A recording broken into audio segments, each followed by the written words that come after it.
نحمده ونصلي على رسوله الكريم اما بعد فاعوذ باللہ من الشیطان الرجیم بسم اللہ الرحمن الرحیم رب اشرح لی صدری ویسر لی امری واحلل عقدۃ من لسانی یفقهوا قولی رب زدنی علما اللہم فقہنا فی الدین اللہم انی اسألک علما نافعا ورزقا طیبا وعملا متقبلا اللہم انفعنا بما علمتنا وعلمنا ما ینفعنا وزدنا علما آمین یا رب العالمین۔ السلام علیکم ورحمۃ اللہ وبرکاتہ۔ جز نمبر 24۔ فمن اظلم ممن کذب علی اللہ وکذب بالصدق اذ جاءہ الیس فی جہنم مثوی للکافرین۔ اس سے بڑھ کر کون ظالم ہے جو اللہ تعالیٰ پر جھوٹ بولے یا سچا دین جب اس کے پاس آئے تو اسے جھوٹا بتائے۔ اللہ پر جھوٹ بولنا مطلب اللہ کی اولاد یا اللہ کا شریک بنانا، یہ سب اللہ پہ جھوٹ بولنے کے برابر ہے۔ اور سچا دین جب اس کے پاس آئے تو اسے جھوٹا بتائے، یعنی جب اسے سچا دین مل جاتا ہے، اللہ کی طرف سے اسے احکامات پتہ چل جاتے ہیں یا رسول اللہ کی لائی ہوئی شریعت کے بارے میں اسے علم ہو جاتا ہے تو اسے جھٹلاتا ہے۔ کیا ایسے کفار کے لیے جہنم ٹھکانہ نہیں ہے؟ یعنی ایسے کفار کو جو اللہ کی بات نہیں مانتے اور اللہ کے دین کو جھوٹا مانتے ہیں، کیا ان کے لیے جہنم ہی ٹھکانہ نہیں ہے؟ کیا وہ اسے ڈیزرو نہیں کرتے؟ اور جو سچے دین کو لائے اور جس نے اس کی تصدیق کی، یہی لوگ متقی ہیں۔ جو سچے دین کو لائے اور سچا دین بتائے لوگوں کو اور اسی کو فالو کرے تو یہی لوگ متقی ہیں۔ ان کے لیے ان کے رب کے پاس ہر وہ چیز ہے جو یہ چاہیں۔ نیک لوگوں کا یہی بدلہ ہے، تاکہ اللہ تعالیٰ ان سے ان کے برے عملوں کو دور کر دے اور جو نیک کام انہوں نے کیے ہیں ان کا اچھا بدلہ عطا فرمائے۔ کیا اللہ تعالیٰ اپنے بندے کے لیے کافی نہیں؟ یہ لوگ آپ کو اللہ کے سوا اوروں سے ڈرا رہے ہیں، اور جسے اللہ گمراہ کر دے اس کی رہنمائی کرنے والا کوئی نہیں، اور جسے وہ ہدایت دے اسے کوئی گمراہ کرنے والا نہیں۔ کیا اللہ تعالیٰ غالب اور بدلہ لینے والا نہیں ہے؟ اگر آپ ان سے پوچھیں کہ آسمان اور زمین کو کس نے پیدا کیا تو یقیناً وہ یہی جواب دیں گے کہ اللہ نے۔ آپ ان سے کہیے کہ اچھا یہ تو بتاؤ، جنہیں تم اللہ کے سوا پکارتے ہو، اگر اللہ تعالیٰ مجھے کوئی نقصان پہنچانا چاہے تو کیا وہ اس نقصان کو ہٹا سکتے ہیں؟ یا اللہ تعالیٰ مجھ پر مہربانی کا ارادہ کرے تو کیا یہ اس کی مہربانی کو روک سکتے ہیں؟ آپ کہہ دیں کہ اللہ مجھے کافی ہے، توکل کرنے والے اسی پر توکل کرتے ہیں۔ کہہ دیجئے کہ اے میری قوم، تم اپنی جگہ پر عمل کیے جاؤ، میں بھی عمل کر رہا ہوں۔ ابھی ابھی تم جان لوگے کہ کس پر رسوا کرنے والا عذاب آتا ہے اور کس پر دائمی مار اور ہمیشگی کی سزا ہوتی ہے۔ آپ پر ہم نے حق کے ساتھ یہ کتاب لوگوں کے لیے نازل فرمائی ہے، پس جو شخص راہ راست پر آ جائے اس کے اپنے لیے نفع ہے، اور جو گمراہ ہو جائے اس کی گمراہی کا وبال اسی پر ہے۔ آپ ان کے ذمہ دار نہیں ہیں۔ اللہ ہی روحوں کو ان کی موت کے وقت اور جن کی موت نہیں آئی انہیں ان کی نیند کے وقت قبض کر لیتا ہے۔ نیند ہماری چھوٹی موت کہلاتی ہے، جس میں ہماری روح قبض کر لی جاتی ہے۔ پھر جن پر موت کا حکم لگ چکا ہے انہیں تو روک لیتا ہے اور دوسری روح کو ایک مقرر وقت تک کے لیے چھوڑ دیتا ہے۔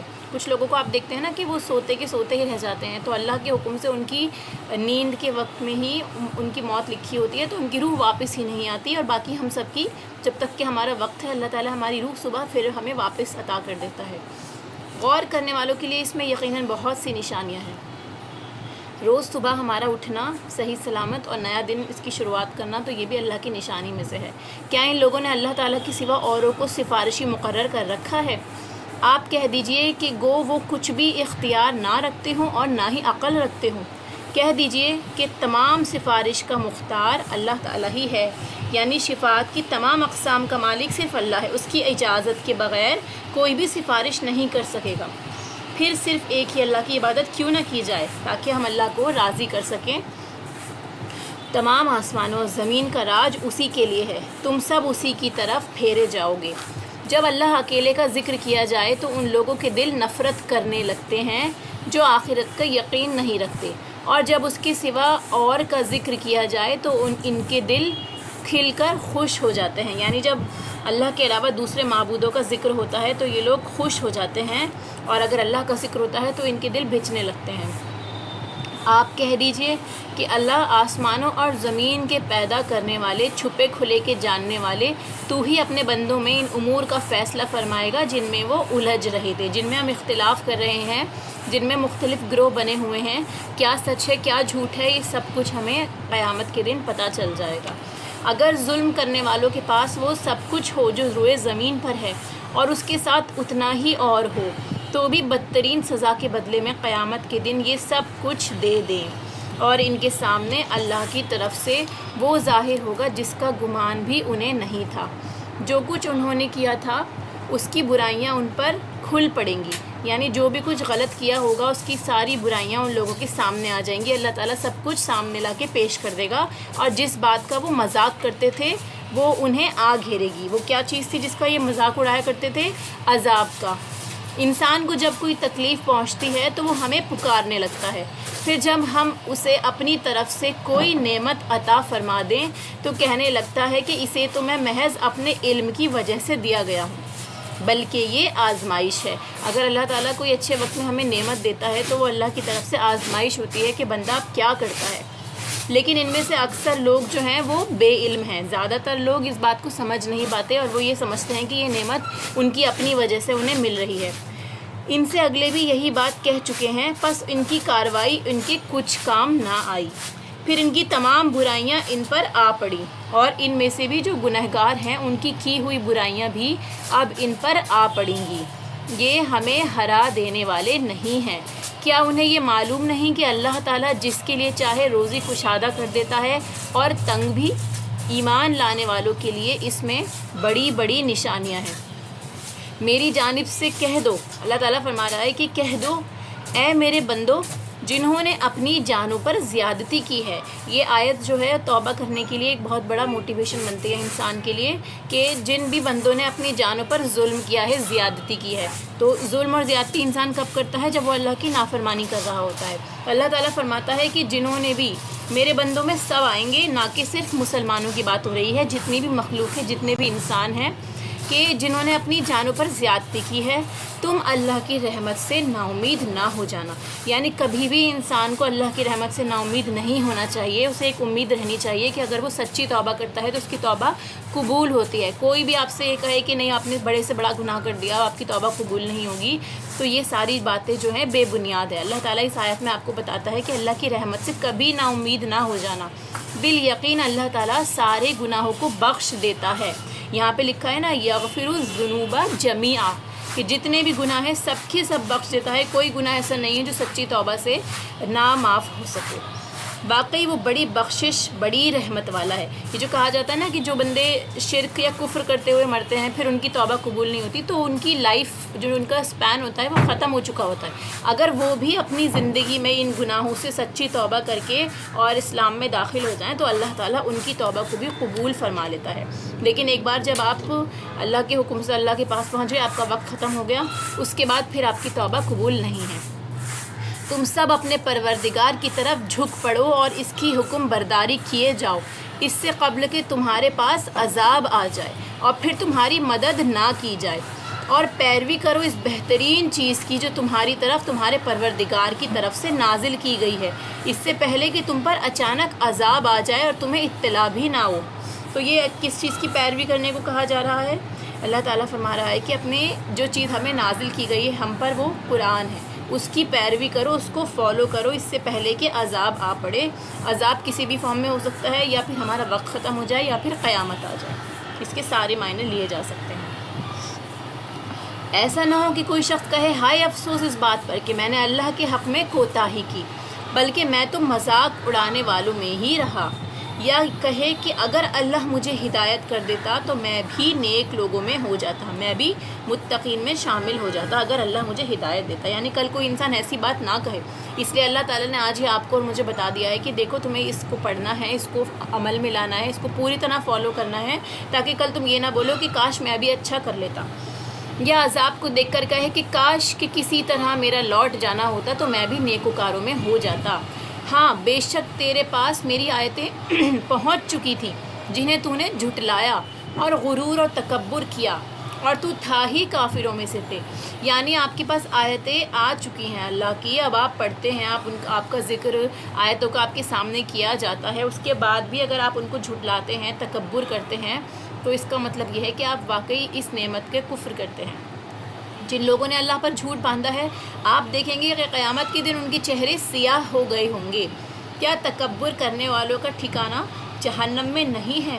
یعنی آپ سے خود سوال اور جواب بھی دیا جا رہا ہے. دیکھیے کہ آپ ہی ایسا کام کرتے رہے اور آپ نے ہی یہ سب غلط کیا، اس کے بعد کیا آپ اللہ تعالیٰ سے ایکسپیکٹ کرتے ہیں کہ ہر کام غلط کرنے کے بعد بھی اب آپ یہ چاہتے ہیں کہ اللہ تعالیٰ آپ کو بخش دے. اللہ ہر چیز کا پیدا کرنے والا ہے اور وہی ہر چیز پر نگہبان ہے. آسمانوں اور زمین کی کنجیوں کا مالک وہی ہے. جن جن لوگوں نے اللہ کی آیتوں کا انکار کیا وہی خسارہ پانے والے ہیں.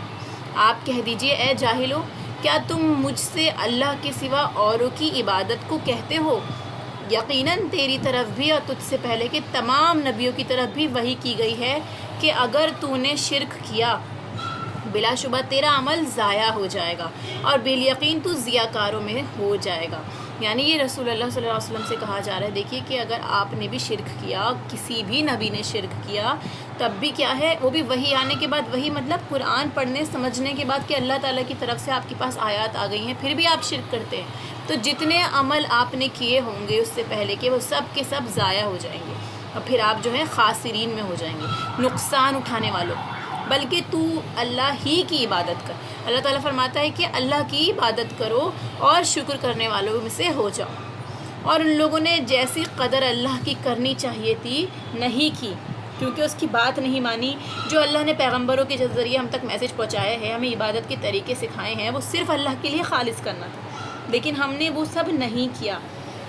جیسے آپ کو پتہ ہے نا کہ حدیث میں بھی آتا ہے کہ ایک یہودی عالم نبی صلی اللہ علیہ وسلم کی خدمت میں آیا اور کہا کہ ہم اللہ کی بابت کتابوں میں یہ پاتے ہیں، یعنی اللہ کے بارے میں ہمیں کتابوں میں یہ لکھا ہے کہ وہ قیامت والے دن آسمان کو ایک انگلی پر، زمینوں کو ایک انگلی پر، درختوں کو ایک انگلی پر، پانی کو ایک انگلی پر اور تمام مخلوقات کو ایک انگلی پر رکھ لے گا اور فرمائے گا میں بادشاہ ہوں.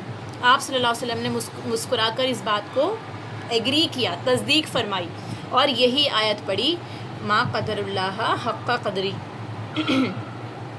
ساری زمین قیامت کے دن اس کی مٹھی میں ہوگی اور تمام آسمان اس کے داہنے ہاتھ میں لپیٹے ہوئے ہوں گے. وہ پاک اور برتر ہے اس چیز سے جسے لوگ اس کا شریک بنائیں. اور سور پھونک دیا جائے گا، پس آسمانوں اور زمین والے سب بے ہوش ہو کر گر پڑیں گے مگر جسے اللہ چاہے. پھر دوبارہ سور پھونکا جائے گا، پس وہ ایک دم کھڑے ہو کر دیکھنے لگ جائیں گے. زمین اپنے پروردگار کے نور سے جگمگا اٹھے گی. یعنی اللہ تعالیٰ اس کو نور دیں گے، اللہ تعالیٰ اسے حقیقی معنوں میں اس دن نور عطا فرمائیں گے، اور وہ نور جو ہے عدل کے ساتھ بھی ملے گا. اللہ تعالیٰ جب انصاف فرمائے گا اسے بھی نور سے تعبیر کیا گیا ہے.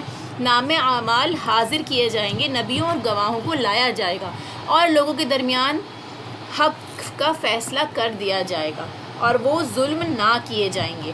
پھر جس شخص نے کچھ کیا ہے، جو کچھ کوئی کرے گا، ووفیت کلو نفس ما عملت، جو بھی آپ نے کیا ہوگا وہ آپ کو بھرپور دے دیا جائے گا، پورا دے دیا جائے گا. جو کچھ لوگ کر رہے ہیں اللہ تعالیٰ اسے بخوبی جانتا ہے. کافروں کے غول جہنم کی طرف ہنکائے جائیں گے. کافروں کو جو ہے گروہ بنا کے ان کی پوری جماعت کو جہنم کی طرف اللہ تعالیٰ بڑھوائیں گے. ان کو ہنکایا جائے گا، جیسے جانوروں کو ہنکا کے لے کے جایا جاتا ہے، اسی طرح سے ان کو لے کے جایا جائے گا. جب وہ اس کے پاس پہنچ جائیں گے، اس کے دروازے ان کے لیے کھول دیے جائیں گے اور وہاں کے نگہبان ان سے سوال کریں گے کہ کیا تمہارے پاس تم میں سے رسول نہیں آئے تھے. یعنی جب کافر انٹر کر رہے ہوں گے جہنم میں، آپ یہ دیکھیں گے کہ داروغہ کھڑا ہوگا جہنم کا، فرشتے کھڑے ہوں گے، وہ یہی سوال کریں گے کہ ارے تم لوگ یہاں کیسے آ گئے جب تم کو ساری نشانیاں پتہ تھی، تمہارے پاس رسول اویئر کرنے آ گیا تھا تمہیں کہ اس چیز سے بچو، اس دن کے عذاب سے بچو، تو تم نے ایک تیاری کیوں نہیں کی؟ کیا تم ان اویئر تھے؟ جو تم پر تمہارے رب کی آیتیں پڑھتے تھے اور تمہیں اس دن کی ملاقات سے ڈراتے تھے. کیا جواب دیں گے یہ لوگ کہ ہاں درست ہے، لیکن عذاب کا حکم کافروں پر ثابت ہو گیا. یعنی اگر آپ ایگری بھی کریں گے تب بھی عذاب آپ کو ملنا ہی ہے. کہا جائے گا کہ اب جہنم کے دروازوں میں داخل ہو جاؤ جہاں ہمیشہ رہیں گے، بس سرکشوں کا ٹھکانہ بہت ہی برا ہے۔ کس کا ٹھکانہ ہے؟ وہ جو متکبر ہیں، جو تکبر کرتے ہیں، سرکشی کرتے ہیں، ان کا ٹھکانہ جہنم ہے۔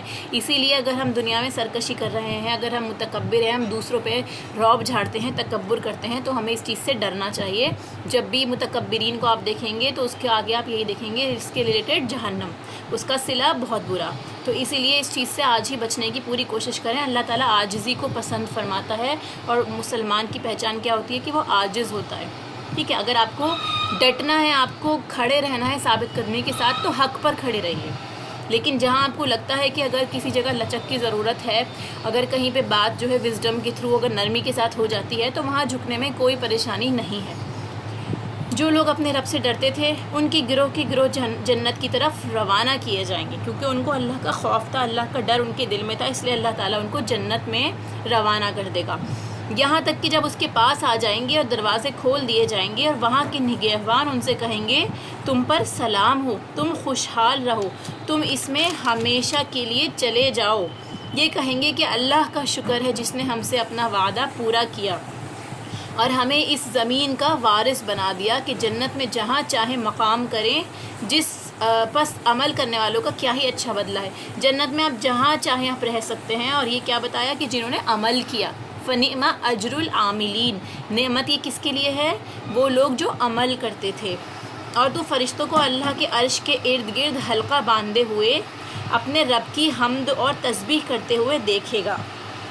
یعنی جب اللہ تعالیٰ فیصلہ کر رہا ہوگا اس ٹائم پہ عرش کے آس پاس آپ دیکھیں گے کہ فرشتے جو ہیں وہ اللہ کی تسبیح کر رہے ہیں، تعریف بیان کر رہے ہیں، اور ان میں انصاف کا فیصلہ کیا جائے گا اور کہہ دیا جائے گا کہ ساری خوبی اللہ ہی کے لیے ہے جو تمام جہانوں کا پالنہار ہے۔ پھر اس کی اینڈنگ ایسی ہوئی دیکھیے، الحمدللہ رب العالمین۔ سورہ مومن، بسم اللہ الرحمن الرحیم۔ حامیم، اس کتاب کا نازل فرمانا اس اللہ کی طرف سے ہے جو غالب اور دانا ہے۔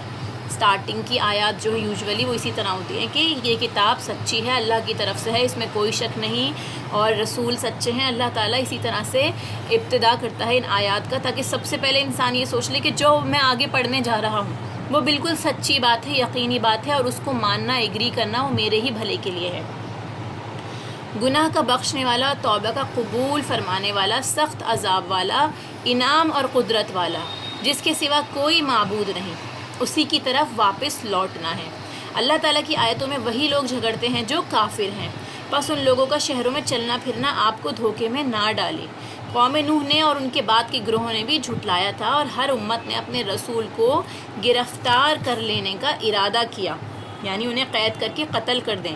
یہاں لکھا ہے دیکھیے، ہر امت نے ارادہ کیا، باطل کے ذریعے کج بحثیہ کی۔ ہمیشہ سے ایسا ہوتا رہا ہے۔ اگر ہم یہ سوچیں نا کہ ہمارے ساتھ بہت مشکلیں ہو رہی ہیں اور اس دور میں اتنا سخت ہو گیا ہے مسلمانوں کے لیے، ہر دور کے نبیوں پر اور مسلمانوں پر اتنی ہی مشکل رہی ہے جیسے ہم محسوس کر رہے ہیں، ٹھیک ہے۔ اب یہ بات اور ہے کہ قیامت کے قریب کا زمانہ ہے، تو اس میں گناہ بہت زیادہ بڑھ جائیں گے اور اللہ کے دین کو فالو کرنے والے بہت کم لوگ ہوں گے، تو زیادہ تعداد میں آپ کو نافرمان لوگ دکھیں گے، ٹھیک ہے۔ لیکن ہر امت کا ایسا ہی رہا ہے کہ ان کے لوگوں نے اپنے نبیوں کو بہت جھٹلایا، ان کو طرح طرح سے ایذائیں دی، تکلیفیں پہنچائی ہیں۔ اس لیے ہم لوگ بھی اگر اسی میں ہیں تو ہم اپنے آپ کو مظلوم نہ سمجھیں، ہم یہ سمجھیں کہ اللہ تعالیٰ نے جو ہماری آزمائش رکھی ہے، ہمارے لیے اللہ تعالیٰ نے ایک پلان رکھا ہوا ہے، ہمیں بس اس میں ثابت قدم رہنا ہے اور اللہ سے دعا کرتے رہنی ہے، ایفرٹس ڈالتے رہنا ہے۔ باطل کے ذریعے کج بحثیہ کرتے تھے تاکہ ان سے حق کو بگاڑ دیں، بس میں نے ان کو پکڑ لیا، سو میری طرف سے کیسی سزا ہوئی۔ اللہ تعالیٰ نے ان لوگوں کو عذاب کا مزہ چکھایا۔ اسی طرح سے یہ سمجھ لیجیے آپ کہ ہم لوگوں کے ساتھ میں بھی کبھی نہ کبھی ایسا ہوگا ہی کہ اس امت پہ بھی، اور اس کا بھی ایک دور ختم ہونا ہے، اس کے بعد اللہ تعالیٰ عذاب بھیجے گا، وہ عذاب ہوگا یا قیامت ہوگی، اللہ عالم، کیونکہ ہر امت کا ایک نہ ایک ٹائم ہوتا ہے۔ ایسا نہیں ہے کہ سرکشی وہ کرتی رہے اور اللہ تعالیٰ کبھی پکڑے گا ہی نہیں اس کو، یہی اللہ کی سنت رہی ہے۔ اسی طرح آپ کے رب کا حکم کافروں پر ثابت ہو گیا کہ وہ دوزخی ہیں۔ عرش کے اٹھانے والے اور اس کے آس پاس کے فرشتے اپنے رب کی تسبیح اور حمد کے ساتھ ساتھ کرتے ہیں۔ اس پر ایمان رکھتے ہیں، ایمان والوں کے لیے استغفار کرتے ہیں۔ یعنی جو عرش کے فرشتے ہیں ان کے کیا کیا کام ہیں، وہ اللہ کی تسبیح بھی بیان کر رہے ہیں، اللہ پہ ایمان بھی رکھتے ہیں، اور ساتھ میں جو دنیا میں ایمان والے ہیں وہ ان سب کے لیے توبہ استغفار کرتے رہتے ہیں۔ اس لیے ہمیں بھی کیا کرنا چاہیے، ہمیں اپنے لیے بھی کثرت سے استغفار کرنا چاہیے، اور جتنے ایمان والے ہم سے پہلے گزرے ہیں یا ہمارے بعد یا ہمارے دور میں، ہمیں سب کے لیے استغفار کرتے رہنا چاہیے۔ کہتے ہیں کہ اے ہمارے پروردگار، تو نے ہر چیز کو اپنی بخشش اور علم سے گھیر رکھا ہے، پس تو انہیں بخش دے جو توبہ کریں اور تیری راہ کی پیروی کریں، اور تو انہیں دوزخ کے عذاب سے بھی بچا لے۔ اس میں یہ بتایا کہ جو فرشتے ہیں مقربین، ایک خاص گروہ جو ہے جو عرش کو اٹھائے ہوئے ہیں، عرش کے آس پاس ہیں، یہ ان کا کام ہے۔ پلس یہ دیکھیے آپ کہ وہ ہمارے لیے کتنی دعائیں کر رہے ہیں، یہاں تک کہ بخشش کی دعائیں بھی، اور ساتھ میں یہ کہ انہیں دوزخ کے عذاب سے بھی بچا لے جو تیری پیروی کریں۔ یعنی اگر ہم اچھا عمل کرتے ہیں تو ہمارے ساتھ ان فرشتوں کی دعائیں بھی شامل ہیں۔ اے ہمارے رب، تو انہیں ہمیشگی والی جنتوں میں لے جا جن کا تو نے ان سے وعدہ کیا ہے، اور ان کے باپ دادوں اور بیویوں اور اولاد میں سے بھی ان سب کو جو نیک عمل ہیں۔ یقیناً تو غالب اور باحکمت ہے، انہیں برائیوں سے بھی محفوظ رکھ۔ حق تو یہ ہے کہ اس دن تو نے جسے برائیوں سے بچا لیا اس پر تو نے رحمت کر دی، اور بہت بڑی کامیابی تو یہی ہے۔ بے شک جن لوگوں نے کفر کیا انہیں یہ آواز دی جائے گی کہ یقیناً اللہ کا تم پر غصہ ہونا اس سے بہت زیادہ ہے جو تم غصہ ہوتے تھے اپنے جی سے جب تم ایمان کی طرف بلائے جاتے تھے پھر کفر کرنے لگتے تھے۔ یعنی یہ بتایا جا رہا ہے کہ جو لوگ کفر کرتے ہیں انہیں آواز دی جائے گی کہ آج اللہ تعالیٰ تم سے اس سے بھی کہیں زیادہ غصہ ہے جتنا تم غصہ ہوا کرتے تھے اس بات سے کہ ہمیں کیوں بلایا جا رہا ہے اسلام کی طرف، ہم کیوں یہ ساری چیزیں کریں، ہم کیوں فالو کریں، ہم قربانیاں کیوں دیں۔ جتنا تمہیں تب غصہ آتا تھا اس سے کہیں زیادہ اللہ کو آج تم پر غصہ ہے۔ وہ کہیں گے اے ہمارے پروردگار، تو نے ہمیں دوبارہ مار، یعنی تو ہمیں دوبارہ سے مار دے اور پھر ہمیں دوبارہ سے زندہ کر دے۔ اب ہم اپنے گناہوں کے اقراری ہیں، تو کیا اب کوئی راہ نکلنے کی بھی ہے، یعنی کوئی اور راستہ بھی ہے کہ ہم دوبارہ سے اچھے عمل کر سکیں؟ یہ تمہیں اس لیے ہے کہ یعنی جو عذاب مل رہا ہے انہیں کس لیے مل رہا ہے کہ جب صرف اکیلے اللہ کا ذکر کیا جاتا تھا تو تم انکار کر جاتے تھے، اور اگر اس کے ساتھ کسی کو شریک کیا جاتا تھا تو تم مان لیتے تھے۔ بس اب اللہ جو فیصلہ اللہ تعالیٰ بلند اور بزرگ کرے گا وہی اصلی فیصلہ ہے، وہی ہے جو تمہیں اپنی نشانیاں دکھلاتا ہے اور تمہارے لیے آسمان سے روزی اتارتا ہے۔ نصیحت تو صرف وہی حاصل کرتے ہیں جو اللہ کی طرف رجوع کرتے ہیں۔ تم اللہ کو پکارتے رہو اور اس کے لیے دین کو خالص کر کے اس کے فرما بردار بنتے رہو، چاہے ایسا ہو کہ اس بات سے کافر لوگ جو ہیں وہ برا ہی کیوں نہ مانیں، پر تم یہ کام کرتے رہو، اللہ کی فرما برداری میں لگے رہو۔ بلند درجوں والے عرش کا مالک وہ اپنے بندوں میں سے جس پر چاہتا ہے وہی نازل فرماتا ہے، یعنی وہ جسے چاہتا ہے اپنے وحی کے لیے، اپنے کلام کے نزول کے لیے چن لیتا ہے تاکہ وہ ملاقات کے دن سے ڈرائے جس دن سب لوگ ظاہر ہو جائیں گے، ان کی کوئی چیز اللہ سے پوشیدہ نہ رہے گی۔ آج کس کی بادشاہی ہے؟ فقط اللہ وحدہ واحد اور قہار کی۔ آج ہر نفس کو اس کی کمائی کا بدلہ دیا جائے گا، آج کسی قسم کا ظلم نہیں۔ یقیناً اللہ تعالیٰ بہت جلد حساب کرنے والا ہے، اور انہیں بہت ہی قریب آنے والی قیامت سے آگاہ کر دیجیے جبکہ دل حلق تک پہنچ جائیں گے اور سب خاموش ہوں گے۔ ظالموں کا نہ کوئی دلی دوست ہوگا نہ سفارشی کہ جس کی بات مانی جائے گی۔ وہ آنکھوں کی خیانت کو اور سینوں کی پوشیدہ باتوں کو بھی خوب جانتا ہے۔ اللہ تعالیٰ کا کامل علم، اس کے بارے میں بات ہو رہی ہے کہ وہ تمام اشیاء کو جانتا ہے، چاہے وہ چھوٹی ہو بڑی ہو، چاہے وہ باریک سے باریک ہو، کتنی بھی موٹی ہو یا اعلیٰ مرتبے کی ہو یا کمتر ہو۔ اللہ تعالیٰ ہر چیز کا، ہر علم کا احاطہ کیے ہوئے ہے۔ پھر اس کے بعد فرماتے ہیں کہ وہ ٹھیک ٹھیک فیصلہ کر دے گا، اس کے سوا جنہیں یہ لوگ پکارتے ہیں وہ کسی چیز کا بھی فیصلہ نہیں کر سکتے۔ بے شک اللہ تعالیٰ خوب سنتا ہے اور خوب دیکھتا ہے۔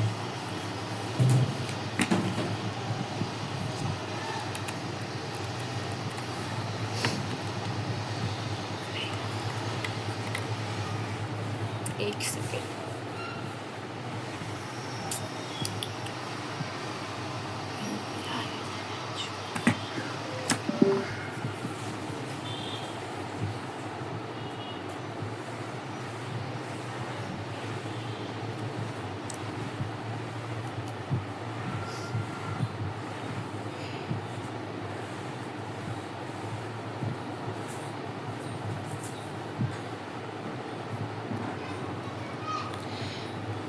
اعوذ باللہ من الشیطان الرجیم۔ کیا یہ لوگ زمین میں چلے پھرے نہیں کہ دیکھتے ہیں کہ جو لوگ ان سے پہلے تھے ان کا نتیجہ کیسا کچھ ہوا؟ وہ باعتبار قوت و طاقت کے اور باعتبار زمین میں اپنی یادگاروں کے ان سے بہت زیادہ تھے، بس اللہ نے انہیں ان کے گناہوں پر پکڑ لیا اور کوئی نہ ہوا جو انہیں اللہ کے عذاب سے بچا لیتا۔ یہ اس وجہ سے کہ ان کے پاس ان کے پیغمبر معجزے لے کر آتے تھے تو وہ انکار کر دیتے تھے، بس اللہ تعالیٰ نے انہیں پکڑ لیا۔ یقیناً وہ طاقتور اور سخت عذاب والا ہے۔ اور ہم نے موسیٰ کو اپنی آیتوں اور کھلی دلیلوں کے ساتھ بھیجا فرعون، حامان اور قارون کی طرف۔ انہوں نے کہا کہ یہ تو جادوگر ہے اور جھوٹا ہے۔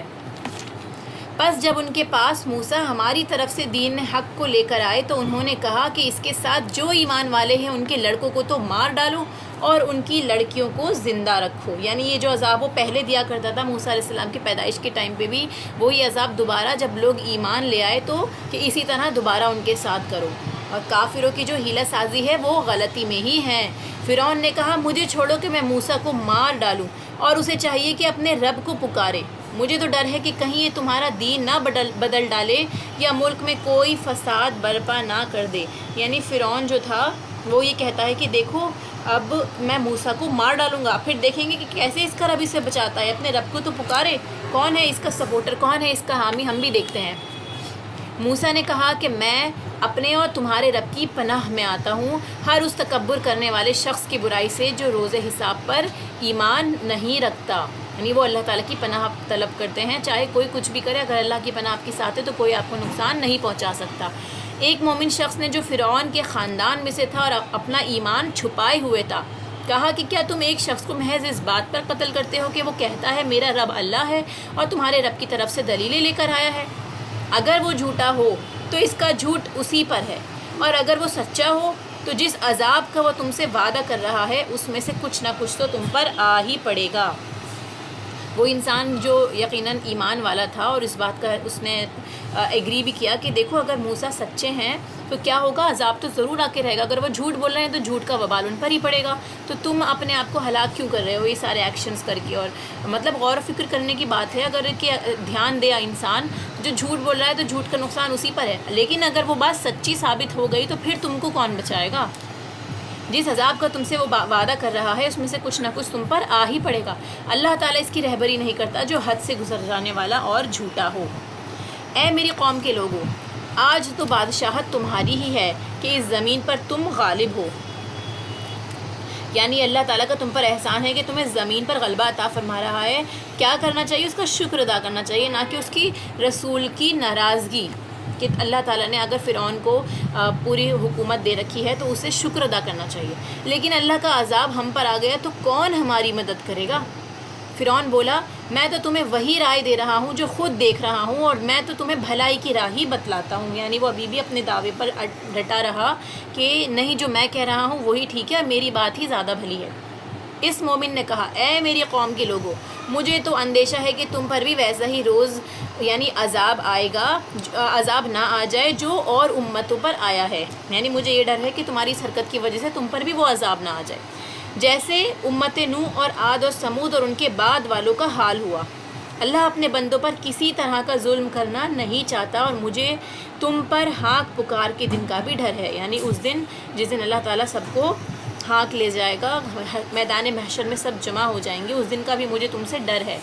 جس دن تم پیٹ پھیر کر لوٹو گے تمہیں اللہ سے بچانے والا کوئی نہ ہوگا، جسے اللہ گمراہ کر دے اس کا ہادی کوئی نہیں۔ اس سے پہلے تمہارے پاس یوسف دلیلیں لے کر آئے، یعنی اہل مصر کو بتایا جا رہا ہے کہ موسیٰ علیہ السلام سے پہلے اسی علاقے میں جس میں تم آباد ہو، یوسف علیہ السلام اور ان کے جتنے بھی بھائی وغیرہ ان کی فیملی تھی وہ سب یہیں پر ہی آباد تھے، اور وہ ایمان کی ہی دعوت دیتے جاتے تھے تم کو۔ پھر بھی تم ان کی لائی ہوئی دلیل میں شک و شبہ ہی کرتے رہے، یہاں تک کہ جب ان کی وفات ہو گئی، یعنی جب یوسف علیہ السلام جو تھے ان کی وفات ہو گئی تو کہنے لگے کہ ان کے بعد تو اللہ کسی رسول کو بھیجے گا ہی نہیں۔ ان کا یہی ماننا تھا، یعنی ان کا یہی طریقہ رہا ہے ان لوگوں کا، بنی اسرائیل کا، کہ وہ جھٹلاتے ہی رہے، اور اہل مصر بھی اس وقت جو تھے وہ یہی کہتے کہ اب تو کوئی رسول آئے گا ہی نہیں، اب یوسف علیہ السلام چلے گئے نا، اب اس کے بعد کوئی رسول نہیں آ سکتا۔ ان کو کیسے پتہ؟ کہ اس بات سے انہوں نے یہ دعویٰ کیا اسی طرح اللہ گمراہ کرتا ہے اس شخص کو جو حد سے بڑھ جانے والا اور شک و شبہ کرنے والا ہو. اگر آپ کو ذرا سا بھی ڈاؤٹ ہے دین میں تو وہ چیز آپ کو کہاں سے کہاں تک لے جائے گی آپ کو پتہ بھی نہیں ہوگا. اس لیے جب بھی کسی بھی طرح کے کوئی وسوسے آئیں تو فوراً اللہ کی پناہ طلب کریں، اعوذ باللہ من الشیطان الرجیم پڑھ لیا کریں اور اپنے ایمان کو تازہ کر لیا کریں. جو بغیر کسی سند کے جو ان کے پاس آئی ہو اللہ کی آیتوں میں جھگڑتے ہیں، اللہ کے نزدیک اور مومنوں کے نزدیک یہ تو بہت بڑی ناراضگی کی چیز ہے. اللہ تعالیٰ اسی طرح ہر ایک مغرور سرکش کے دل پر مہر کر دیتا ہے. فرعون نے کہا اے حامان میرے لیے ایک بالا خانہ بنا. یعنی فرعون نے کیا کیا؟ فرعون نے اپنے وزیر حامان سے کہا کہ ایک بلند عمارت بناؤ تاکہ اس کے ذریعے سے میں آسمان کے دروازے تک پہنچ جاؤں اور آسمان کے دروازوں پر چلنے کے بعد دیکھوں کہ واقعی کوئی الہ ہے یا نہیں ہے. شاید کہ میں آسمانوں کے دروازے جو ہیں ان کو دیکھ لوں، ان دروازوں تک پہنچ جاؤں اور موسیٰ کے معبود کو جھانک لوں. بے شک میں سمجھتا ہوں کہ وہ تو جھوٹا ہے. اور اسی طرح فرعون کی بدکاریاں اسے بھلائی دکھائی گئیں، یعنی اس نے یہ سمجھا کہ یہ جو بھلی چیزیں ہیں جو میں کر رہا ہوں وہ اچھی چیز ہے. کوئی بھی انسان جو غلط کام کر رہا ہوتا ہے وہ کبھی اسے غلط نہیں سمجھتا، وہ اسے اچھا ہی سمجھ رہا ہوتا ہے اور وہ راہ سے روک دیا گیا. یعنی اسے سیدھے راستے پہ چلنے سے، اس کے اس سرکشی نے، اس کے گناہ نے اسے سیدھے راستے کو ایڈاپٹ کرنے سے روک لیا. فرعون کی ہر حیلہ سازی تباہی میں ہی رہی، اس نے اپنے آپ کو ہلاک ہی کرا. اور اس مومن شخص نے کہا کہ اے میری قوم کے لوگوں تم سب میری پیروی کرو، میں نیک راہ کی طرف تمہاری رہبری کروں گا. تو جو فرعون کی قوم میں سے ایمان لانے والا تھا وہ پھر سے یہ بولتا ہے کہ سیدھے راستے پر چلو. لیکن یہ جو فرعون جو ہے اس کو بتایا گیا کہ وہ بالکل بھٹکا ہوا تھا، جو بھی اس نے نشانیاں دیکھی اس کے باوجود بھی وہ ایمان نہیں لایا. تو آپ یہ سمجھ لیں جیسے ہم لوگوں نے ڈسکس کیا تھا نا کہ دل پہ مہر لگ جاتی ہے انسان کی نشانیاں دیکھنے کے بعد بھی. وجہ کیا رہی؟ سرکشی، ضد اور تکبر کہ میں ہی رب الاعلیٰ ہوں. اپنے آپ کو یہ سمجھتا تھا کہ میں سب سے بڑا رب ہوں. اے میری قوم یہ حیات دنیا تو متاع فانی ہے، یعنی دنیا ختم ہو جائے گی. یقین مانو کہ قرار اور ہمیشہ کی گھر تو آخرت کا ہی ہے. جس نے کوئی گناہ کیا اسے اس کے گناہ کے برابر ہی بدلہ دیا جائے گا، اور جس نے نیکی کی خواہ وہ مرد ہو یا عورت اور وہ ایمان والا ہو تو یہ لوگ جنت میں جائیں گے، وہاں بے شمار روزی پائیں گے. اے میری قوم کیا بات ہے کہ میں تمہیں نجات کی طرف بلا رہا ہوں اور تم مجھے دوزخ کی طرف بلا رہے ہو. یعنی میں تمہیں یہ ساری باتیں اور دلائل دے رہا ہوں، اس کے باوجود بھی جو تم شرک کی دعوت دیے جا رہے ہو، شرک ہی کو فالو کیے جا رہے ہو. کیا تم مجھے دوزخ کی طرف بلاتے ہو؟ تم مجھے یہ دعوت دے رہے ہو کہ میں اللہ کے ساتھ کفر کروں اور اس کے ساتھ شرک کروں جس کا کوئی علم مجھے نہیں، اور میں تمہیں غالب بخشنے والے معبود کی طرف دعوت دے رہا ہوں. یہ یقینی امر ہے کہ تم مجھے جس کی طرف بلا رہے ہو وہ تو نہ دنیا میں پکارے جانے کے قابل ہیں، یعنی وہ معبود جو کسی کی بات نہیں سنتے، نہ ہی دنیا میں وہ اس قابل ہے کہ ان کو پکارا جائے، نہ آخرت میں. یہ بھی یقینی بات ہے کہ ہم سب کا لوٹنا اللہ ہی کی طرف ہے اور حد سے گزر جانے والے ہی یقیناً اہل دوزخ ہیں. بس آگے چل کر تم میری باتوں کو یاد کرو گے. میں اپنا معاملہ اللہ کے سپرد کرتا ہوں، اللہ پر ہی میں بھروسہ کرتا ہوں. یقیناً اللہ تعالیٰ بندوں کا نگران ہے، اللہ تعالیٰ سب کو دیکھ رہا ہے کون کیسا عمل کر رہا ہے. بس اسے اللہ تعالیٰ نے تمام بدیوں سے محفوظ رکھ لیا جو انہوں نے سوچ رکھی تھی. یعنی اس قوم کے جو یہ فرد تھا جو مومن تھا اس نے یہ ساری باتیں اور دلیلیں پیش کی اس کے خلاف. اوبویسلی جب کوئی حکومت کے خلاف بول رہا ہوگا تو اس کے خلاف ایکشن لیا ہی جائے گا. اللہ تعالیٰ یہاں فرماتا ہے کہ جتنے بھی ان لوگوں کے پلانس تھے، ان کی برائی اس بندے کے خلاف تھی، اللہ تعالیٰ نے اسے محفوظ کر لیا. فرعون والوں پر بری طرح کا عذاب الٹ پڑا، یعنی اس کو اللہ تعالیٰ نے نجات دے دی اور آخرت کا گھر بھی اس کا اچھا ہوا. لیکن جو لوگ اس کے مخالف تھے اور جو اسے نقصان پہنچانا چاہ رہے تھے الٹا انہی پر ہی عذاب آ پڑا. آگ ہے جس کے سامنے یہ ہر صبح شام لائے جاتے ہیں. فرعونیوں کو کے بارے میں اسپیشلی بتایا جا رہا ہے. اور یہ جو آگ ہوتی ہے یہ برزخ میں یعنی قبروں میں وہ لوگ روزانہ صبح شام پیش کیے جاتے ہیں، جس سے اس کا مطلب کیا ہے کہ عذاب قبر کا ہونا واقعی ایک امر ہے. یہ سچی بات ہے کہ عذاب قبر ہوگا. حدیث میں بھی آتا ہے کہ حضرت عائشہ کے سوال کے جواب میں نبی پاک صلی اللہ علیہ وسلم نے کیا فرمایا کہ ہاں قبر کا عذاب حق ہے. اسی طرح ایک اور جگہ بھی فرمایا کہ جب تم میں سے کوئی مرتا ہے تو قبر میں اس پر صبح شام اس کی جگہ پیش کی جاتی ہے. یعنی اگر ہم جنتی ہیں تو جنت، اور اگر نعوذ باللہ جہنمی ہیں تو جہنم ان کے سامنے پیش کی جاتی رہے گی. اور کہا جاتا ہے کہ یہی تیرا اصلی گھر ہے، یہی اصلی جگہ ہے جہاں قیامت والے دن اللہ تعالیٰ تجھے بھیجے گا. جس دن قیامت قائم ہوگی فرمان ہوگا کہ فرعونیوں کو سخت ترین عذاب میں ڈالو، اشد العذاب، جبکہ دوزخ میں ایک دوسرے سے جھگڑیں گے تو کمزور لوگ تکبر والوں سے، جن کی یہ تابع تھے، یعنی جو یہ فالوورز ہیں، وہ جن لوگوں کو فالو کیا کرتے تھے اپنے لیڈر سے کہیں گے کہ ہم تو تمہارے پیرو تھے، تو کیا اب تم ہم سے اس آگ کا کوئی حصہ ہٹا سکتے ہو؟ وہ بڑے لوگ جواب دیں گے کہ ہم تو سبھی اس آگ میں ہیں۔ اللہ تعالیٰ اپنے بندوں کے درمیان فیصلے کر چکا ہے، اور تمام جہنمی مل کر جہنم کے داروغے سے کہیں گے کہ تم ہی اپنے پروردگار سے دعا کرو کہ وہ کسی دن تو ہمارے عذاب میں کمی کر دے۔ وہ جواب دیں گے کہ کیا تمہارے پاس تمہارے رسول معجزے لے کر نہیں آئے تھے؟ تو یہی جب جن فرشتوں سے کہا جائے گا کہ اللہ کی طرف سے عذاب ہم پر ہٹا دیجئے، وہی فرشتے آپ سے کراس کوشچننگ کریں گے کہ کیا دنیا میں یہ نشانیاں آپ نے نہیں دیکھی تھی، یا قرآن آیا تھا آپ نے نہیں پڑھا، رسول جو لے کر آئے تھے آپ نے اسے نہیں مانا؟ تو وہ لوگ کیا کہیں گے؟ کیوں نہیں؟ یعنی وہ آئے تھے، معجزے لے کر بھی آئے تھے۔ وہ کہیں گے کہ پھر تم ہی دعا کرو، یعنی تم اپنے آپ دعا کرو اب اللہ سے، کیونکہ تمہارے اوپر تو حجت پوری ہو چکی ہے، اب ہم کچھ نہیں کر سکتے، اللہ کے عذاب سے کوئی نہیں بچا سکتا آج۔ کافروں کی دعا محض بے اثر اور بے راہ ہے، یعنی اس دن کتنی بھی کوئی دعائیں مانگے، چاہے انسان اتنا روئے کہ اس کی آنکھوں سے خون بھی نکل آئے، تب بھی اس کی دعا اس وقت قبول نہیں ہوگی، کیونکہ وہ وقت جو ہے وہ صرف جزا اور سزا کا دن ہے، کرنے کے کام جو ہیں وہ آج کے ہی ہیں۔ یقیناً ہم اپنے رسولوں کی اور ایمان والوں کی مدد زندگانی دنیا میں بھی کریں گے، اور اس دن بھی جب گواہی دینے والے کھڑے ہوں گے، یعنی اللہ تعالیٰ جو مسلمان ہیں، جو اللہ کے بندے ایمان والے ہیں، ان کے دشمنوں کو ذلیل کر کے ان پہ ضرور غالب کرے گا۔ جس دن ظالموں کو ان کے عذر معذرت کچھ نفع نہ دے گی، ان کے لیے لعنت ہی ہوگی اور ان کے لیے برا گھر ہوگا۔ ہم نے موسیٰ کو ہدایت نامہ عطا فرمایا اور بنو اسرائیل کو اس کتاب کا وارث بنایا، یعنی تورات کا وارث بنایا، کہ نسل در نسل جو ہے وہ اس کتاب کو پڑھتے رہیں اور اپنے نبی کو فالو کرتے رہیں، اللہ پر ایمان لاتے رہیں۔ وہ ہدایت و نصیحت تھی عقل مندوں کے لیے، جو عقل مند ہیں وہی اللہ کی کتاب سے فائدہ اٹھاتے ہیں۔ بس اے نبی تو صبر کر، اللہ کا وعدہ بلا شک و شبہ سچا ہی ہے، تو اپنے گناہ کی معافی مانگتا رہے اور صبح شام اپنے پروردگار کی تسبیح اور حمد بیان کرتا رہے۔ جو لوگ باوجود اپنے پاس کسی سند کے نہ ہونے کے آیت الہی میں جھگڑا کرتے ہیں، ان کے دلوں میں بجز نری بڑائی کے، یعنی اپنی بڑائی کے اور کچھ بھی نہیں، وہ اس تک پہنچنے والے ہی نہیں۔ سو تو اللہ کی پناہ مانگتا رہے، بے شک وہ پورا سننے والا ہے اور سب سے زیادہ دیکھنے والا ہے۔ یعنی جو لوگ بغیر کسی دلیل کے بحث کرتے ہیں، وہ کیا وجہ رہتی ہے؟ صرف تکبر، اپنے آپ کو صحیح اور بڑا ثابت کرنا۔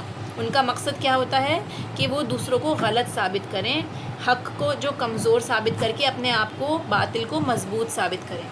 آسمان اور زمین کی پیدائش یقیناً انسان کی پیدائش سے بہت بڑا کام ہے، لیکن یہ اور بات ہے کہ اکثر لوگ بے علم ہیں۔ اندھا اور بینا برابر نہیں، نہ وہ لوگ جو ایمان لائے اور بھلے کام کیے بدکاروں کے برابر ہیں، یعنی جو عمل کرنے والے ہیں ان کو اللہ تعالیٰ یہاں پہ آنکھوں والوں سے، اور جو گناہ کرتے ہیں ان کو اندھوں سے تعبیر فرماتا ہے۔ قیامت بالیقین اور بے شبہ آنے والی ہے، لیکن یہ اور بات ہے کہ بہت سے لوگ ایمان نہیں لاتے، اور تمہارے رب کا فرمان سرزد ہو چکا ہے کہ مجھ سے دعا کرو، میں تمہاری دعاؤں کو قبول کروں گا۔ یقین مانو کہ جو لوگ میری عبادت سے خود سری کرتے ہیں، وہ ابھی ابھی ذلیل ہو کر جہنم میں پہنچ جائیں گے۔ اللہ تعالیٰ نے تمہارے لیے رات بنا دی کہ تم اس میں آرام حاصل کرو، اور دن کو دیکھنے والا بنا دیا۔ دیکھنے والا مطلب روشن اور ساتھ میں محنت کرنے کے لیے۔ بے شک اللہ تعالیٰ لوگوں پر فضل و کرم والا ہے، لیکن اکثر لوگ شکر گزاری نہیں کرتے۔ یہی اللہ ہے تم سب کا رب، ہر چیز کا خالق، اس کے سوا کوئی معبود نہیں، پھر تم کہاں پھرے جاتے ہو؟ اسی طرح وہ لوگ بھی پھیرے جاتے رہے جو اللہ کی آیتوں کا انکار کرتے تھے۔ اللہ ہی ہے جس نے تمہارے لیے زمین کو ٹھہرنے کی جگہ اور آسمان کو چھت بنا دیا، اور تمہاری صورتیں بنائیں اور بہت اچھی بنائیں، اور تمہیں عمدہ چیزیں کھانے کو عطا فرمائی۔ یہ تمام نعمتیں اللہ تعالیٰ جو ہے اپنی گنوا رہا ہے کہ اللہ تعالیٰ یہ ساری چیزیں انسان کو، بندوں کو دے رہا ہے۔ یہی اللہ تمہارا پروردگار ہے۔ اللہ تعالیٰ نے اپنا تعارف کرایا کہ دیکھو یہ ساری چیزیں دینے والا اللہ تعالیٰ ہے، وہی تو تمہارا پروردگار ہے، تمہیں پیدا کرنے والا ہے، بس بہت ہی برکتوں والا ہے اللہ، سارے جہان کا پرورش کرنے والا۔ تمہارے علاوہ اس نے جتنے بھی جہان ہیں، جتنے بھی عالم ہیں، سب کو اللہ تعالیٰ نے خود ہی پیدا کیا ہے، ان کی پرورش بھی کر رہا ہے۔ وہ زندہ ہے جس کے سوا کوئی معبود نہیں، بس تم خالص اسی کی عبادت کرتے رہو اور اسے پکارو۔ تمام خوبیاں اللہ ہی کے لیے ہیں جو تمام جہانوں کا رب ہے۔ الحمدللہ رب العالمین۔ آپ کہہ دیجئے کہ مجھے ان کی عبادت سے روک دیا گیا ہے جنہیں تم اللہ کے سوا پکار رہے ہو، اس بنا پر کہ میرے پاس میرے رب کی دلیل پہنچ چکی ہیں۔ اللہ کی طرف سے دلیل آ گئی کہ الہ جو ہے وہ آپ کا صرف ایک ہی ہے، تو جتنے معبودوں کو اب لوگ پکار رہے ہیں، اگر ابھی تک پکارتے آئے ہیں تو بس اس سے کٹ آف کر دیجئے، ان کے بارے میں آپ کے پاس کوئی دلیل نہیں ہے۔ مجھے یہ حکم دیا گیا ہے کہ میں تمام جہانوں کے رب کا تابع فرمان ہو جاؤں۔ وہ وہی ہے جس نے تمہیں مٹی سے، پھر نطفے سے، پھر خون کے لوتھڑے سے پیدا کیا، پھر تمہیں بچے کی صورت میں نکالتا ہے، پھر تمہیں بڑھاتا ہے کہ تم اپنی پوری قوت کو پہنچ جاؤ، پھر بوڑھے ہو جاؤ۔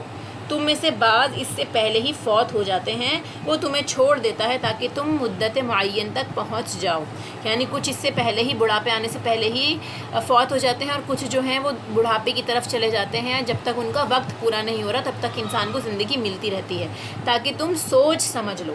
یہ جو ہمیں ٹائم مل رہا ہے، اللہ تعالیٰ نے جو ہمیں وقت دیا ہے، اس لیے دیا ہے تاکہ ان ساری چیزوں پہ غور و فکر کر کے سوچ لو کہ کل کا انجام ہمارا کیا ہونا ہے، کل کے لیے ہم کیا تیاری کر رہے ہیں۔ وہی ہے جو زندہ کرتا ہے اور مار ڈالتا ہے، پھر جب وہ کسی کام کا کرنا مقرر کرتا ہے تو اسے صرف یہ کہتا ہے کہ ہو جا، پس وہ ہو جاتا ہے۔ کیا تو نے انہیں دیکھا جو اللہ کی آیتوں میں جھگڑتے ہیں؟ وہ کہاں پھیر دیے جاتے ہیں۔ جن لوگوں نے کتاب کو جھٹلایا اور اسے بھی جو ہم نے اپنے رسولوں کے ساتھ بھیجا، انہیں ابھی ابھی حقیقت حال معلوم ہو جائے گی، جبکہ ان کی گردنوں میں توق ہوں گے اور زنجیریں ہوں گی، گھسیٹے جائیں گے کھولتے ہوئے پانی میں، اور پھر جہنم کی آگ میں جلائے جائیں گے۔ پھر ان سے پوچھا جائے گا کہ جنہیں تم شریک کرتے تھے وہ کہاں ہیں؟ جو اللہ کے سوا تھے وہ کہیں گے کہ وہ تو ہم سے بہک گئے، بلکہ ہم تو اس سے پہلے کسی کو بھی پکارتے ہی نہ تھے۔ ہر بات کو اپنے وہ نگیٹ کر دیں گے کہ ہم تو ایسا نہیں کرتے تھے، اور جو لوگ تھے وہ تو ہم سے کھو گئے، وہ تو تھے ہی نہیں۔ اللہ تعالیٰ کافروں کو اسی طرح گمراہ کرتا ہے۔ یہ بدلہ ہے اس چیز کا جو تم زمین میں ناحق پھولے نہ سماتے تھے۔ زمین میں تکبر کرنا، اللہ کی آیتوں کو انکار کرنا، یہ اسی کا بدلہ ہے، اور بے جا اتراتے پھرتے تھے اپنے فسق اور فجور میں، اپنی حدوں کو کراس کرنے میں۔ اب آؤ جہنم میں ہمیشہ رہنے کے لیے اس کے دروازوں میں داخل ہو جاؤ۔ کیا ہی بری جگہ ہے تکبر کرنے والوں کی، بس آپ صبر کریں، اللہ کا وعدہ قطعاً سچا ہے۔ اللہ تعالیٰ بار بار اپنے نبی کو صبر کرنے کے لیے بول رہا ہے کہ کافروں سے ہم خود انتقام لے لیں گے، وہ وعدہ جلدی پورا ہو جائے گا، دنیا میں بھی اللہ تعالیٰ ان کی گرفت کرے گا اور آخرت میں تو انہیں سزا ملے گی ہی ملے گی۔ اس لیے آپ جو ہے ان کی باتوں پر صبر کریں اور صبر سے کام لیں۔ انہیں ہم نے جو وعدے دے رکھے ہیں ان میں سے کچھ ہم آپ کو دکھائیں، یا اس سے پہلے ہم آپ کو وفات دے دیں، ان کا لوٹایا جانا تو ہماری ہی طرف ہے، یعنی یا تو دنیا میں انہیں عذاب ملے گا، آپ دیکھ لیں گے، آپ کے لائف ٹائم میں ہی آپ کو پتہ چل جائے گا، یا پھر آپ کے جانے کے بعد، لیکن یہ ہوگا ضرور۔ یقیناً ہم آپ سے پہلے بھی بہت سے رسول بھیج چکے ہیں، جن میں سے بعض کے واقعات ہم آپ کو بیان کر چکے ہیں، اور ان میں سے بعض کے قصے تو ہم نے آپ کو بیان ہی نہیں کیے، یعنی اس سے کئی زیادہ تعداد ہے جن کا بھی قصے قرآن میں ہے ہی نہیں، اللہ تعالیٰ نے ان کا بیان ہی نہیں کیا، صرف وہ اللہ کے کامل علم میں ہے۔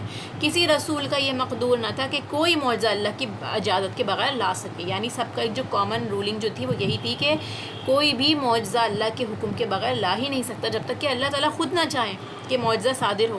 پھر جس وقت اللہ کا حکم آئے گا، حق کے ساتھ فیصلہ کر دیا جائے گا، اور اس جگہ اہل باطل خسارے میں رہ جائیں گے۔ اللہ وہ ہے جس نے تمہارے لیے چوپائے پیدا کیے، جن میں سے بعض پر تم سوار ہوتے ہو اور بعض کو تم کھاتے ہو، اور بھی تمہارے لیے ان میں بہت سے نفع ہیں، اور تاکہ اپنے سینوں میں چھپی ہوئی حاجتوں کو انہی پر سواری کر کے تم حاصل کر لو، یعنی جو بھی ہمارا ذریعہ معاش ہے، ان کے ذریعے جو ٹریڈنگ ہوتی ہے وہ سب تم حاصل کر لو، اور ان چوپایوں پر اور کشتیوں پر سوار کیے جاتے ہو۔ اللہ تمہیں اپنی نشانیاں دکھاتا جا رہا ہے، یہ ساری اللہ کی نشانیاں ہیں جو کہ آفاق اور انفس دونوں میں ملیں گی، آسمان میں اور ہماری اپنی ذات میں اللہ نے جتنی نشانیاں رکھی ہیں۔ بس تم اللہ کی کن کن نشانیوں کا منکر بنتے رہو گے؟ کیا انہوں نے زمین میں چل پھر کر اپنے سے پہلو کا انجام نہیں دیکھا جو ان سے تعداد میں بھی زیادہ تھے، قوت میں سخت، اور زمین میں بہت ساری یادگاریں چھوڑی ہوئی ہیں؟ ان کے ریمننٹس آپ کو ملیں گے، ان کے کھیت ملیں گے، ان کی عمارتیں ملیں گی، جو کہ آپ کو پتہ چلے گا کھنڈرات کی طور میں موجود ہیں، جو اس سے پہلے لوگ تھے جن پر اللہ کا عذاب ہے۔ ان کے کیے کاموں نے انہیں کچھ بھی فائدہ نہ پہنچایا۔ بس جب کبھی ان کے پاس ان کے رسول کھلی نشانیاں لے کر آئے تو یہ اپنے پاس کے علم پر اترانے لگے، بالآخر جس چیز کو مذاق میں اڑا رہے تھے وہی ان پر الٹ پڑی۔ ہمارا عذاب دیکھتے ہی کہنے لگے کہ اللہ واحد پر ہم ایمان لائے، اور جن جن کو ہم اس کا شریک بنا رہے تھے ہم نے ان سب سے انکار کیا، لیکن ہمارے عذاب کو دیکھ لینے کے بعد ان کے ایمان نے انہیں نفع نہ دیا۔ اللہ نے اپنا معمول یہی مقرر کر رکھا ہے جو اس کے بندوں میں برابر چلا آ رہا ہے۔ اللہ کا معمول کیا ہے؟ عذاب دیکھنے کے بعد توبہ اور ایمان قبول نہیں کیا جاتا، جیسے کہ ہم بار بار پڑھ چکے ہیں، اور اس جگہ کافر خراب اور خستہ ہوں گے۔ جس وقت کیا ہوگا؟ عذاب آ جائے گا، پھر کافر جو ہوں گے وہ خسارے میں ہوں گے اور انہیں کوئی نہیں بچا سکے گا۔ سورہ حامیم سجدہ۔ بسم اللہ الرحمن الرحیم۔ اس سورت کا جو دوسرا نام ہے وہ فصلت بھی بتایا جاتا ہے، اور اس کا نزول یہ بتایا جاتا ہے کہ ایک مرتبہ سرداران قریش نے آپس میں مشورہ کیا کہ محمد صلی اللہ علیہ وسلم کی جو پیروکار ہیں، ان کی فالوورز ہیں، ان کی تعداد دن بدن بڑھتی جا رہی ہے، تو ہمیں کچھ نہ کچھ ضرور کرنا چاہیے تاکہ اس کو سٹاپ کر سکیں۔ تو انہوں نے اپنے میں سے سب سے زیادہ جو اوریٹر ہوتے ہیں نا، آپ لوگ سمجھتے ہیں نا کہ جن کی زبان سب سے زیادہ فصیح ہوتی ہے، لوگوں کو اپنی باتوں میں قائل کر لیتے ہیں، عتبہ بن ربیعہ کے نام سے ان کو چوز کیا تاکہ وہ آپ صلی اللہ علیہ وسلم کے پاس جائیں اور ان سے بات کریں۔ پھر کیا ہوتا ہے؟ وہ آپ صلی اللہ علیہ وسلم کی خدمت میں جاتے ہیں اور آپ پر جو عربوں کے درمیان انتشار و تفرقہ ہو رہا ہے اس کا الزام ڈالتے ہیں کہ یہ سب آپ کی وجہ سے ہو رہا ہے، آپ کی دعوت کی وجہ سے۔ اگر آپ ہم سے مال اور دولت چاہتے ہیں تو ہم سب کچھ آپ کو جمع کر کے دے دیتے ہیں، اگر اب آپ ہم سے لیڈرشپ چاہتے ہیں تو ہم جو ہے آپ کو اپنا لیڈر بنا لیتے ہیں اور ہم آپ کو سردار اپنا مان لیتے ہیں، یا اگر آپ کسی حسین عورت سے شادی کرنا چاہتے ہیں، ان میں سے کوئی آپ کا مقصد ہے، تو ہم کیا کریں گے؟ ایسی 10 عورتیں آپ کو انتظام کرا دیں گے آپ کے لیے، اور اگر آپ پر کوئی جادو کا اثر ہو گیا ہے جس کی وجہ سے آپ ہمارے معبودوں کو برا بھلا کہہ رہے ہیں، تو ہم کیا کریں گے؟ اپنے سارے خرچ سے آپ کا علاج کرا دیتے ہیں۔ تو آپ صلی اللہ علیہ وسلم نے ان کی تمام باتیں سن کر اس صورت کی تلاوت ان کے سامنے فرمائی، یعنی اللہ کے رسول صلی اللہ علیہ وسلم نے ان کا جواب کس طرح دیا؟ صورت کی فارم میں۔ تو کبھی کوئی ہم سے بات کرے تو ہمارے پاس دلیل کیسی ہونی چاہیے؟ قرآن کی آیات کی فارم میں، جس سے وہ دیکھیے اتنا متاثر ہوا وہ کافر، جو کہ ایک اوریٹر تھا، بہترین تھا اپنے فن میں بھی، اور جب اس کے سامنے بتایا جاتا ہے تو وہ اس سے متاثر ہوا۔ یعنی قرآن میں اتنی طاقت ہے کہ اگر آپ اسے صحیح طور پر پڑھیں اور لوگوں کو بتائیں تو لوگ اس سے واقعی افیکٹڈ ہوں گے، ان کے دلوں پر اثر ہوگا۔ پھر اس نے واپس جا کر کیا کہا سرداروں سے کہ جو چیز وہ پیش کرتا ہے وہ بالکل جادو نہیں ہے، نہ ہی شعر و شاعری ہے۔ تو یہ ہے کہ یہ جو دعوت وہ دے رہا ہے آپ اس پہ غور و فکر کریں۔ وہ لوگ کیا کرنے لگے؟ انہوں نے الٹا اسی پر الزام لگا دیا کہ دیکھو تم پر بھی اس نے جادو کر دیا ہے اور تم بھی ایسی بہکی بہکی باتیں کرنے لگ گئے ہو۔ تو یہ صورت جو ہے اس کے اندر کیا ایسی باتیں ہیں جو جس کا اثر اس کافر کے دل پر بھی ہوا، اس بات کا ہم تھوڑا مشاہدہ کرتے ہیں۔ بسم اللہ الرحمن الرحیم۔ حامیم، اتاری ہوئی ہے بڑے مہربان بہت رحم والے کی طرف سے، ایسی کتاب ہے جس کی آیتوں کی واضح تفصیل کی گئی ہے، اس حال میں کہ قرآن عربی زبان میں ہے، اس قوم کے لیے جو جانتی ہے، عربی زبان کو جانتی ہے، اس کے اسلوب کو جانتی ہے، اس کی فصاحت کو جانتی ہے، خوشخبری سنانے والا اور ڈرانے والا ہے۔ پھر بھی ان کی اکثریت نے منہ پھیر لیا، وہ سنتے ہی نہیں۔ انہوں نے کہا کہ تو جس چیز کی طرف ہمیں بلا رہا ہے ہمارے دل تو اس سے پردے میں ہیں اور ہمارے کانوں میں گرانی ہے، اور ہم میں اور تجھ میں ایک حجاب ہے۔ اچھا تو اب اپنا کام کیے جا، ہم بھی یقیناً کام کرنے والے ہیں۔ آپ کہہ دیجئے کہ میں تو تم ہی جیسا انسان ہوں، مجھ پر وحی نازل کی جاتی ہے کہ تم سب کا معبود ایک اللہ ہی ہے، سو تم اس کی طرف متوجہ ہو جاؤ اور اس سے گناہوں کی معافی چاہو، اور ان مشرکوں کے لیے بڑی ہی خرابی ہے جو زکوٰۃ نہیں دیتے اور آخرت کے بھی منکر رہتے ہیں۔ بے شک جو لوگ ایمان لائے اور بھلے کام کریں ان کے لیے نہ ختم ہونے والا اجر ہے۔ آپ کہہ دیجئے کہ کیا تم اس اللہ کا انکار کرتے ہو اور تم اس کے شریک مقرر کرتے ہو جس نے 2 دن میں زمین پیدا کر دی، سارے جہانوں کا پروردگار وہی ہے، قرآن میں جیسے آپ دیکھیں گے نا بعض جگہوں پہ یہ بھی مینشن ہے کہ اللہ تعالیٰ نے آسمان اور زمین کو 6 دن میں مقرر فرمایا، پیدا کیا، اور یہاں پر کیا فرمایا ہے کہ زمین کو 2 دن میں بنا دیا۔ تو جو 2 دن میں بنانے کا مقصد ہے کہ اس سے یہ معلوم ہوتا ہے کہ زمین اور آسمان کو، زمین کو جو بنایا، آسمان کو اس کے بعد میں بنایا، پھر اس کے بعد جتنی مخلوق بنائی گئی وہ باقی کے ڈیز میں بنائی گئی۔ تو اس لیے یہاں پہ جو زمین اور آسمان کا ذکر ہے وہ 2 دن کا ہے۔ سارے جہانوں کا پروردگار وہی ہے، اور اس نے زمین میں اس کے اوپر سے پہاڑ گاڑ دیے اور اس میں برکت رکھ دی، اور اس میں رہنے والوں کی غذاؤں کی تجویز بھی اسی میں کر دی، صرف 4 دن میں ضرورت مندوں کے لیے یکساں طور پر۔ یعنی باقی جیسے آپ کو بتایا نا، پہاڑ ہو گئے، ضروریات ہو گئی، رزق ہو گیا، وہ ساری چیزیں باقی کے 4 دن میں، اور پانی پھر آسمان کی طرف متوجہ ہوا اور وہ دھواں سا تھا، بس اسے اور زمین سے فرمایا کہ تم دونوں خوشی سے آؤ یا ناخوشی سے۔ دونوں نے عرض کیا کہ ہم بخوشی حاضر ہیں۔ یعنی کس طرح اللہ تعالیٰ نے ان کو بلایا، یہ دونوں اللہ کے پاس آئے، جس طرح اللہ تعالیٰ چاہتا، اللہ کی شان کے مطابق تھا، تو اللہ تعالیٰ نے ان کو مطلب اپنے حکم کے لیے، اپنی اطاعت کے لیے بلایا۔ تو آسمان اور زمین، سورج، چاند، ستارے جتنے بھی اس میں تھے، وہ سب اللہ کے حکم سے اللہ کے آگے حاضر ہو گئے۔ اللہ تعالیٰ نے ان دونوں کو وجود میں، دنیا کے لیے وجود دیا۔ بس 2 دن میں 7 آسمان بنا دی، اور ہر آسمان میں اس کے مناسب احکام کی وحی بھیج دی، اور ہم نے آسمان دنیا کو چراغوں سے زینت دی اور نگہبانی کی۔ یہ تدبیر اللہ غالب اور دانا کی ہے۔ اب بھی یہ روگرداں ہو کر ہوں تو کہہ دیجئے کہ میں تمہیں اس کڑک عذاب آسمانی سے ڈراتا ہوں جو مثل عادیوں اور سمودیوں کی کڑک کی ہوگی۔ ان کے پاس جب ان کے آگے پیچھے سے پیغمبر آئے کہ تم اللہ کے سوا کسی کی عبادت نہ کرو، تو انہوں نے جواب دیا کہ اگر ہمارا پروردگار چاہتا تو فرشتوں کو بھیجتا، ہم تو تمہاری رسالت کے بالکل منکر ہیں۔ اب عاد نے تو بے وجہ زمین میں سرکشی شروع کر دی اور کہنے لگے کہ ہم سے زور آور کون ہے؟ کیا انہیں یہ نظر نہیں آیا کہ جس نے انہیں پیدا کیا ہے وہ ان سے بہت ہی زیادہ زور آور ہے؟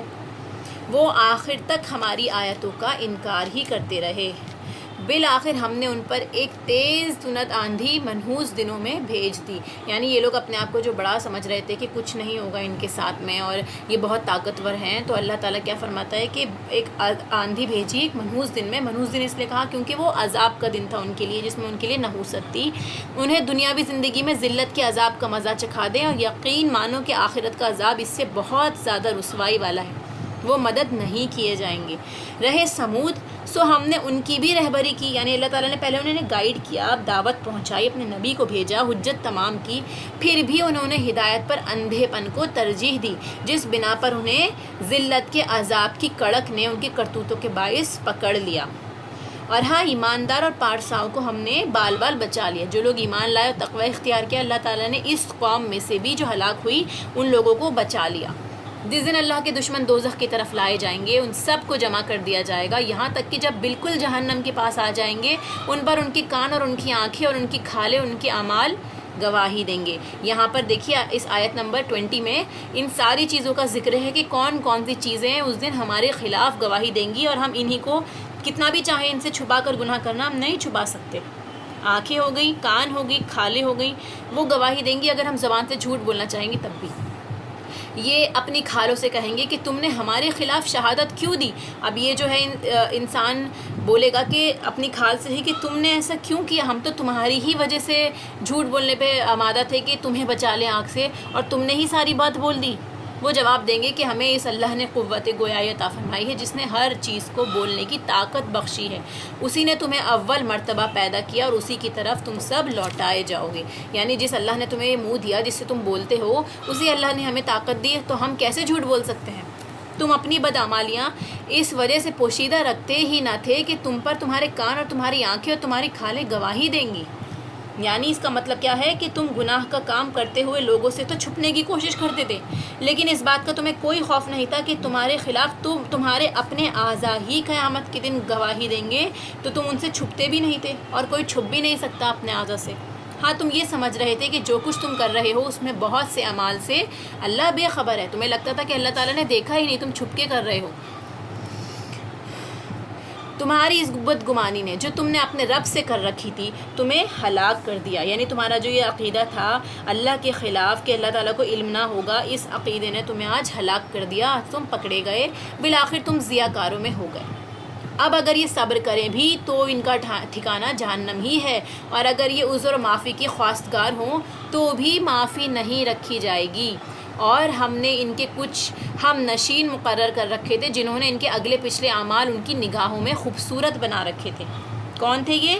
وہ شیطان اور انسان جو انسان کو غلط کاموں پر آمادہ کرتے ہیں، انہیں گمراہ کرنے کی کوشش کرتے ہیں اور ان سے کہتے ہیں کہ یہ بہت خوبصورت راہ ہے، دیکھو اس میں جاؤ، یہ کرو گے تو تمہارا کتنا فائدہ ہے۔ یہ ایک گناہوں کی دلدل ہوتی ہے جس میں انسان جو ہے وہ دھستا چلا جاتا ہے۔ اور ان کے حق میں بھی اللہ کا قول ان امتوں کے ساتھ پورا ہوا جو ان سے پہلے جنوں انسانوں کی گزر ہو چکی ہے، یقیناً وہ ضیاء کار ثابت ہوئے۔ اس سے پہلے کے لوگوں کے ساتھ بھی ایسا ہو چکا ہے۔ اور کافروں نے کہا کہ اس قرآن کو سنو ہی مت، اس کے پڑھے جانے کے وقت اور بیہودہ گوئی کرو۔ یعنی جب رسول اللہ صلی اللہ علیہ وسلم قرآن کی تلاوت کیا کرتے تھے تو کیونکہ ان لوگوں کے سارے حربے فیل ہوتے نظر آ رہے تھے، تو ان کا ایک حربہ یہ بھی تھا کہ جب قرآن پڑھا جائے تو شور مچاؤ، تالیاں پیٹو، سیٹیاں بجاؤ، چیخ چیخ کر باتیں کرو تاکہ لوگوں کے کان میں قرآن کی آواز جائے ہی نہ۔ کیا عجب کہ تم غالب آ جاؤ، یعنی ممکن ہے کہ لوگ نہ سنیں تو وہ متاثر بھی نہ ہو رسول اللہ کی بات سے۔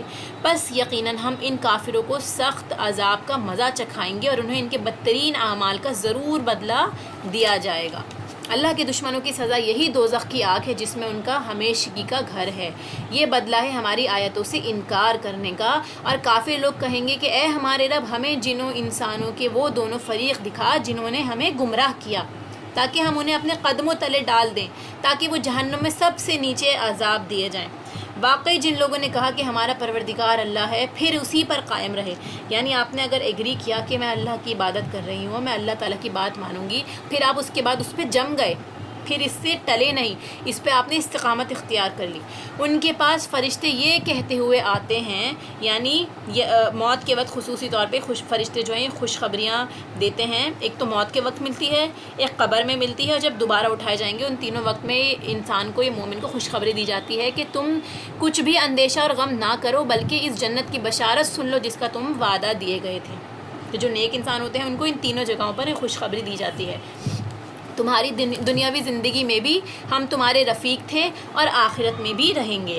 یہ ایک اور خوشخبری دی کہ دیکھو نیک لوگوں کا ساتھ ملنا اتنی بڑی بات ہوتی ہے۔ تو فرشتے یہ کہتے ہیں کہ ہم تمہارے رفیق رہیں گے، تمہارے ساتھی رہیں گے، جس چیز کو تمہارا جی چاہے اور جو کچھ تم مانگو سب تمہارے لیے جنت میں موجود ہے۔ اللہ تعالیٰ سے دعا ہے کہ اللہ تعالیٰ ہمارے لیے بھی جنت میں جانا آسان فرما دے اور ہمارا ٹھکانہ بھی جنت میں بنا دے۔ غفور الرحیم معبود کی طرف سے یہ سب کچھ بطور مہمانی کے ہے، اور اس سے زیادہ اچھی بات والا کون ہے جو اللہ کی طرف بلائے اور نیک کام کرے اور کہے کہ میں یقیناً مسلمانوں میں سے ہوں۔ جو دیکھیے کیا کرے، اللہ کی طرف بلائے بھی اور نیک کام بھی کرے، صرف بلائے نہیں یا صرف نیک کام نہ کرے، دونوں کام کرنے ہیں، خود بھی نیک کام کرنا ہے اور بلانا بھی ہے۔ اور یہ کیا کہے کہ میں مسلمان ہوں۔ نیکی اور بدی برابر نہیں ہوتی، برائی کو بھلائی سے دفع کرو، یعنی نیکی اور بدی جو ہے یہ دونوں برابر نہیں ہیں، دونوں میں فرق ہے بہت بڑا۔ اگر کوئی آپ کے ساتھ برائی کرتا ہے تو اسے کس طرح دفع کرو، بہت اچھے طریقے سے۔ تو اس سے کیا فائدہ ہوگا، تمہارے اور تمہارے دشمن کے درمیان ایسا ہو جائے گا جیسے دلی دوست۔ یہ ایک اتنا بڑا اخلاقی رول ہے، بے انتہا مشکل ہے، لیکن اللہ تعالیٰ ہم سب کے لیے آسان کرے یہ چیز کہ کوئی ہمارے ساتھ برا کرتا ہے تو ہم اس کو کیسے ٹالیں، اچھائی کے ساتھ، احسان کے ساتھ، درگزر کے ساتھ، صبر کے ساتھ، تاکہ کیا ہو، یہ وہ انسان بھی سمجھے کہ ہاں اس میں کتنا برداشت کا مادہ ہے اور اس نے زیادتی کی ہے، اسے ریئلائزیشن ہو جائے، پھر اس کا اتنا ایفیکٹ ہوگا کہ وہ جو دشمن ہے اللہ تعالیٰ فرماتا ہے کہ وہ آپ کا دلی دوست بن جائے گا۔ یہ بات انہی کو نصیب ہوتی ہے جو صبر کریں۔ اب یہ جو چیز ہے یہ کس کو ملے گی، جو صبر کرنے والے لوگ ہوں گے، جو اپنی مصیبتوں پر صبر کریں گے، غصے کو پی جائیں گے، اور اسے سوائے بڑے نصیبوں والا کے کوئی نہیں پا سکتا۔ یعنی یہ نصیب والے جو ہوتے ہیں جن کی قسمت میں جنت لکھ دی گئی ہے، یہ صرف وہی یہ کام کر سکتے ہیں۔ اگر شیطان کی طرف سے کوئی وسوسہ آئے تو اللہ کی پناہ طلب کرو، فوراً اب اعوذ باللہ من الشیطان الرجیم پڑھ لیجئے جیسے ہی آپ کے پاس وسوسے آتے ہیں، یقیناً وہ بہت ہی سننے والا، جاننے والا ہے۔ اور دن رات اور سورج چاند بھی اسی کی نشانیوں میں سے ہے۔ تم سورج کو سجدہ نہ کرو، نہ چاند کو کرو، بلکہ سجدہ اس اللہ کے لیے کرو جس نے ان سب کو پیدا کیا ہے، اگر تمہیں اسی کی عبادت کرنی ہے تو۔ پھر بھی اگر یہ کبر اور غرور کریں تو وہ فرشتے جو آپ کے رب کے نزدیک ہیں، وہ تو رات دن اسی کی تسبیح کرتے ہیں اور اسی وقت کسی بھی وقت بھی اس سے کتراتے نہیں ہیں. یعنی جو فرشتے ہیں اس کے ساتھ ساتھ اگر آپ بھی کریں گے تو آپ یہ نہ سمجھیں کہ آپ ہی کا کوئی اعزاز ہے. آپ کے ساتھ ساتھ جو فرشتے ہیں اللہ کے نزدیک وہ بھی دن رات اللہ کی تسبیح بیان کر رہے ہیں, کبھی بھی نہیں تھکتے, اور وہ اللہ کے آگے سجدے میں ہی ہیں. آیت سجدہ ہے تو آپ لوگ بھی سجدہ کر لیجئے.